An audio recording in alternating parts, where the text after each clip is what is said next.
Corp News, hosted by Angie Webster, exclusive to Corp Radio. Tuned to the business frequency. You are listening to Corp News exclusively on Corp Radio. This is the show where we unpack business headlines in plain language. Every other week, we cut through the noise and focus on one question. What does today's news mean for your customers, your costs, your risks, and your opportunities? That's what we're here to explore. Welcome and thank you for listening to Corp News. Here's what's made headlines this week. Flights just got more expensive and it's not over. The dry winter that could quietly drain your customers' wallets. Google's putting real money behind South African startups, and a $5.4 billion deal that could make business loans easier to get. Hey, welcome back to Corp News. I'm Angie Webster. Such a pleasure to have you here. And today's episode is a bit of a mixed bag. We've got 4 stories, and honestly, on the surface, they look completely unrelated. One is about flights, one is about rain, one is about tech startups, and one is about a massive banking deal. But stick with me because there's a thread running through all 4. And it's this: things happening far outside your shop, your office, your business, a war on the other side of the world, a dry winter, a bank in Johannesburg, they all eventually land on your bottom line. That's just how business works. Nothing happens in isolation. So let's get into it. First up, if your business involves any flying at all, reps on the road, site visits, meetings in Joburg or Durban, you need to hear this one because your travel budget is about to feel tighter, and this is not going away anytime soon. Here's the backstory. Back in February, tensions between Iran and the US flared up, and a narrow strip of water called the Strait of Hormuz got caught in the middle of it. Now you might be thinking, why does that matter to me? Well, roughly 1 in every 5 barrels of oil in the entire world passes through that strait. So when something threatens it, oil doesn't just get a little more expensive, it spikes. And that's exactly what happened. By April, oil prices had blown past $100 a barrel, and that pushed South Africa's fuel prices to record highs. You probably felt it at the pump. But here's the part most of us don't think about. Jet fuel isn't like your petrol and diesel. Ours is price controlled, so it moves in predictable steps. Jet fuel isn't. It swings hard and it swings fast. Fly SA Fair felt it first. Back in March, they started adding a weekly fuel surcharge onto every ticket. Basically, an extra charge that moves up and down with global oil price. In the very first week, they added around 176 to an average ticket. By April, some domestic flights were carrying surcharges of over 800 on top of the ticket price. Then, in June, there was a ceasefire. The strait reopened. Oil prices eased. And you think, great, problem solved. But here's the bit business owners really need to clock. The surcharge never actually went away. It just got smaller. And now the tensions in the Middle East have flared up again. It's climbing right back. As of now, Fly SA Fair customers are paying around $310 extra per ticket. And the airline says it generally can't tell you when or even if that will ever come down. It's not just Fly SA Fair either. CemAir hasn't added a surcharge in the same way, but they've quietly removed some of their cheaper fare options, which has the same effect on your wallet. Their CEO, Miles van der Molen, said it plainly. Expect prices on flights and pretty much everything else to keep moving in line with energy costs. And with the rand also being a bit shaky right now, the pressure gets sharper. And Lyft's chief commercial officer said something that really stuck with me. The airlines hadn't even finished absorbing the last fuel spike before this new one hit. So they are being careful about how fast they pass their costs on to you, because they know if they push prices too hard, people simply fly less. But make no mistake, the pressure on them is real and it's ongoing. So what does this mean for you when you run an SME? 3 things. If flying is a regular line item in your budget, build in some flexibility. These surcharges move weekly, not monthly. What you paid today could look completely different in 2 weeks. Book earlier where you can, and keep half an eye on which airlines are absorbing these costs versus passing them straight to you. That's actually useful information when you're comparing fares. And lastly, this might be a good moment to ask, does every trip really need to be a trip? A video call instead of that flight to Durban might not just save you time. It could save you a few $100 you didn't even realize you were about to lose to a fuel surcharge. Bottom line, this isn't a price hike you can just wait out. It's tied to a conflict on the other side of the world that's still paying out.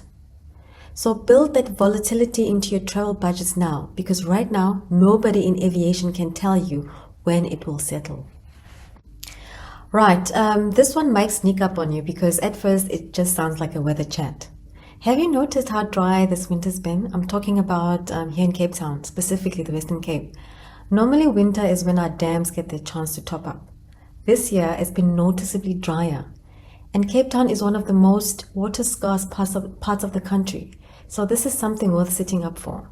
Now stay with me, because this is not really a weather story, it's a business story. Climate scientists now put the odds at 81% that we'll see a very strong El Nino develop over our summer. In plain terms, El Nino is a natural weather pattern that shifts conditions across the world. For South Africa, it usually means hotter, drier weather in large parts of the country and much higher risk of drought. And that's where this becomes a story about your business. Think of it like a row of dominoes. The first domino is less rain. Less rain means farmers have less water for crops and livestock. That means smaller harvests, which pushes up the cost of food and animal feed. Transport gets pricier because goods are scarce. And eventually, all of that lands exactly where it always does, on the supermarket shelf. Now, picture an ordinary household feeling all of that at once. Groceries cost more, fuel still is expensive. Electricity certainly isn't getting cheaper. Something has to give, and usually it's the things people can live without, at least for a while. Maybe they hold off on new clothes. Maybe they eat out less. Maybe that new phone or appliance gets pushed back another few months. Which is exactly why this isn't just a farming story. It's a retail story, a hospitality story, an e-commerce story, a small business story. If what you sell falls into the nice to have category rather than need to have, this is worth paying close attention to, because customers tend to get a little more careful with their spending in seasons like this. There's another piece here that a lot of business owners miss: inflation. When food prices climb because of drought, inflation across the whole economy tends to stay higher for longer. And when inflation stays high, the Reserve Bank often keeps interest rates higher for longer to try and cool things down. Why should you care? Because that makes borrowing more expensive. If you've been planning to expand, buy new equipment, or refinance debt on the assumption that rates were about to drop, this might be the moment you double-check those numbers. Not everyone gets hit the same way. Agriculture is obviously on the front line. Chicken and feed producers may see costs climb. Restaurants could pay more for ingredients. Retailers selling non-essential items may see customers pull back. Even service businesses aren't fully safe.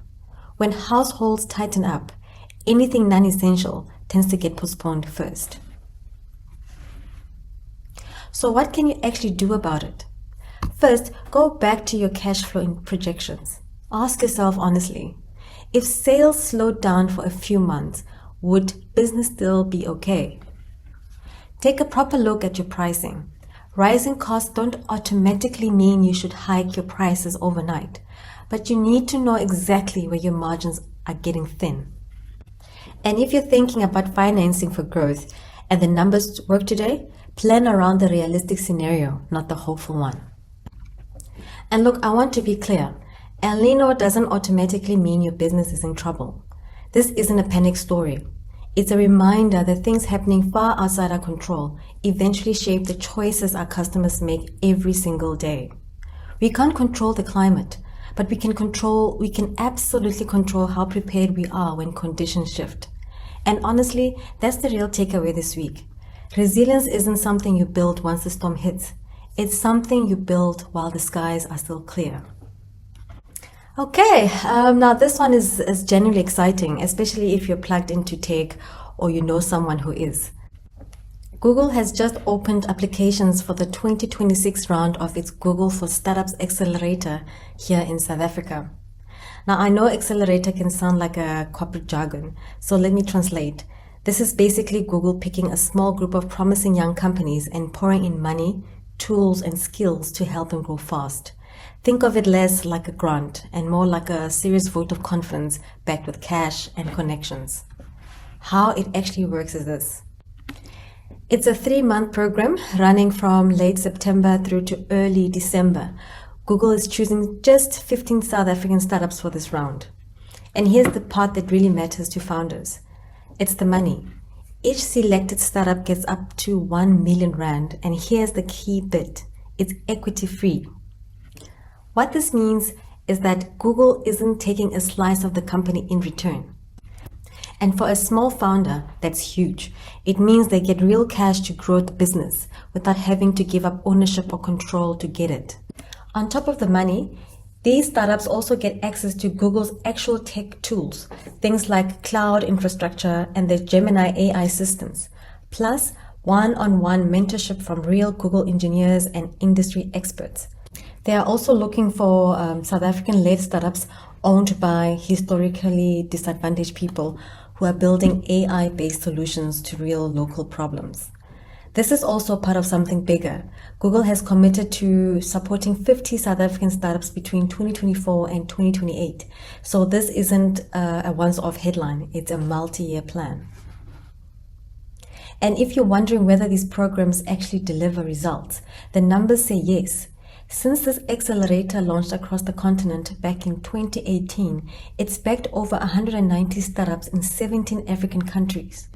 Those companies have gone on to raise more than $400 million in follow-on funding, created over 3,500 direct jobs, and received more than $5 million in funding and product support along the way. Google's head of startup ecosystem for Africa put it well at a recent summit in Joburg. Supporting local founders isn't charity, it's an economic engine. When tech companies scale properly, they create good jobs, lift the business around them, and strengthen the whole digital economy. Applications close on the 28th of August, so there is still time, but not a lot of it.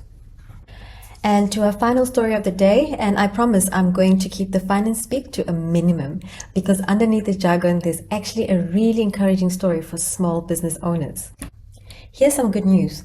The African Development Bank and Standard Bank have just signed a deal worth around 5.4 billion, and it's all aimed at one thing, helping small and medium-sized businesses across South Africa get easier access to finance. If you've ever tried to get a long-term, affordable business loan, you know how much of a headache it can be. So this new facility, all 5.4 billion rand of it, is going straight into financing SMEs. The idea is to give business owners the kind of long-term runway they need to actually grow. They would be able to hire people, expand operations, ride out the bumps without constantly scrambling for short-term cash. Now here's a bit of the technical detail, simplified as much as I possibly can. This deal is structured in a new way that's designed to make South Africa's banking system more stable overall, while still funneling real money down to small businesses on the ground. It's the first deal of its kind listed on the JSE. In plain language, it shows that big regulatory finance and real social impact can actually work together instead of being two separate worlds. And this piece of this, I think, deserves its own spotlight. Support specifically for women entrepreneurs. Alongside the main investment, there's an additional 16 million rand grant specifically aimed at helping women-owned businesses. So why does this matter? Because getting funding isn't the only challenge women business owners face. Sometimes the problem is simply proving to a bank that your business is financially healthy. Part of this funding will help women-owned businesses start using digital payment systems. Now, that might not sound exciting, but it actually is a smart move. Every digital payment creates a record. Over time, that builds a transaction history. And that's exactly the kind of evidence banks want to see when you apply for finance. So this isn't just about putting money into businesses. It's about helping entrepreneurs build the kind of financial track record that makes it easier to qualify for funding in the future. And this isn't the first time these two organizations have worked together. Towards the end of 2024, they launched a smaller fund worth 3.6 billion. By the end of 2025, every cent had been committed, helping more than 5,400 South African small and medium-sized businesses. That's well over the original target of 4,000. So what's the takeaway? Big institutions are putting serious money behind South Africa's small businesses. But they're not just writing checks. They are investing in systems that make businesses stronger and more likely to qualify for funding in the long run. For you as a business owner, that could mean more funding opportunities over the next few years. And for South Africa, it's another reminder that when small businesses grow, they create jobs, strengthen local communities, and help the economy grow too. So that's your Corp News Roundup. 4 completely different stories, one thread running through all of them. What happens out there eventually shows up right here in your business. If you would like to share your views on any of the topics we have touched on, please reach out to us at info@corpradio.online. Follow us on social media channels and do have a listen to our podcast shows right here on Corp Radio. Stay sharp, stay prepared, and remember, don't just read the news, understand its impact. I'm your host, Angie Webster. Chat soon.